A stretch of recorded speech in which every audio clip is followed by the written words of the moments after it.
Крупный международный шпионский скандал и грандиозный провал российских агентов. Все детали. В России отключают интернет. Первый город остался без связи как раз во время визита Путина. Диверсия или атака, или авария. НАТО бросили вызов, саммит под угрозой срыва, а альянс может расколоться. Трамп в ярости. Неожиданное заявление. Трехметровые рвы и десятки бункеров в ожидании танков – это уже не учения, это реальные меры. К какой войне готовится страна-сосед России? Следствие нагрянуло к Лукашенко, и он сразу раскололся. Что произошло в Минске? Отвечал за кадры в Белом доме и скрывал свое прошлое. Кто этот Сергей и почему Трамп ему доверяет? И многое другое. Самые важные и срочные новости, эксклюзивные подробности. Вы смотрите информационный выпуск «Нехта». Оперативно о событиях в России, Беларуси, Украине и мире. Раньше и понятнее других. Все, что нужно знать сегодня. Российская армия увеличивает напор на фронте. Количество атак в июне возросло. Это посчитали аналитики проекта Deep State. Активнее всего враг в июне наступал на Покровском отрезке. Также высокая интенсивность сохраняется на Курском, Новопавловском, Лиманском и Торецком отрезках. Суммарно на эти направления приходится 83% всех штурмовых действий противника. Июнь остается активным на всех участках фронта. Если в мае количество атак равнялось 184 в среднем за сутки, то в этом месяце их было уже 186. Враг 5 дней подряд проводил более 200 штурмовых действий ежесуточно. Кремль чувствует падение внимания к украинской войне или такие изменились планы? Как думаете вы? Не забудьте написать в комментарии под видео. Испания официально заявила, она не будет поддерживать предложение НАТО о повышении оборонных расходов до 5% ВВП. Премьер-министр направил генсеку Альянса резкое письмо с ультиматумом. Это напрямую противоречит позиции президента США Дональда Трампа, который требует от Европы взять на себя больше ответственности, особенно на фоне войны в Украине и потенциального сокращения американского участия в безопасности континента. Испания не может взять на себя обязательства по конкретной цели в процентах от ВВП. Для нас цель в 5% не только неразумна, но и контрпродуктивна.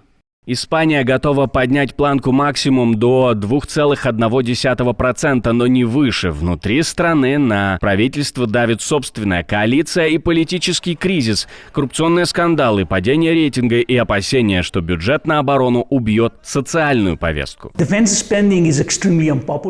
Расходы на оборону крайне непопулярны среди левых избирателей в Испании, поэтому было довольно удивительно, что левое правительство было так заинтересовано в расширении бюджета на оборону. Но это было потому, что выборы ожидались в более отдаленной перспективе, а сейчас выборы могут состояться через несколько месяцев, поэтому правительство будет менее склонно одобрять такого рода расходы. Сама идея 5% возникла после того, как США потребовали от стран Альянса пересмотреть обязательства. Якобы 2% от ВВП уже недостаточно. Особенно это актуально для стран у границ с Россией. Они, как Литва или Польша, готовы тратить больше. Но Испания, Италия и Португалия тормозят этот процесс. Испания единственная, кто выступил открыто. США недовольны. Дональд Трамп, по информации Bloomberg, может лично поставить вопрос ребром на следующем саммите. Тем временем НАТО собирается в Гааге. Саммит, охраняемый флотом, истребителями и колючей проволокой, обойдется в 183 миллиона евро, по миллиону за каждую минуту заседания. Украина приглашена, но за главный стол ее не пустят. Личное общение Зеленского и Трампа на саммите под большим вопросом. Хотя на следующей неделе на саммите НАТО не состоится официальная встреча Совета Украина-НАТО, на уровне лидеров планируется украинская встреча с Зеленским, Рютте и другими европейскими лидерами в Гааге непосредственно после саммита НАТО. Российская ячейка влияния Служба безопасности разоблачила шпионскую сеть, связанную с Евгением Пригожиным, который, я напомню, умер. В Аргентине разгорается международный скандал. Национальная служба разведки подозревает 5 граждан России в шпионаже и попытке информационного влияния на внутренние процессы страны. Об этом заявил пресс-секретарь президента Аргентины. По его словам, россияне действовали в интересах геополитической повестки Кремля. Служба разведки выявила группу российских резидентов в Аргентине, которые предположительно занимались подозрительной деятельностью в интересах геополитических целей России, находясь в тесном контакте с гражданами Аргентины.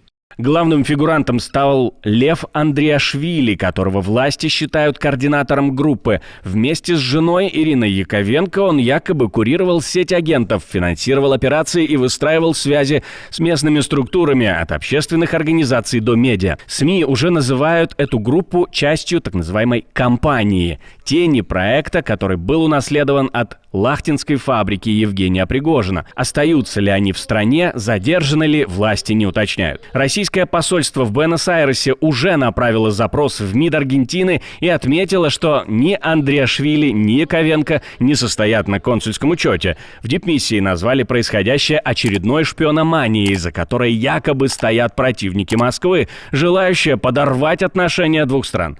Почему Аргентина и как на самом деле все это работает, мы спросили у полковника ФСБ в отставке российского оппозиционного политика Геннадия Гудкова. Третьи страны всегда использовались еще советской разведкой для легализации разведных резидентур. Очень удобные страны. Это, во-первых, это с чисто профессиональной точки зрения.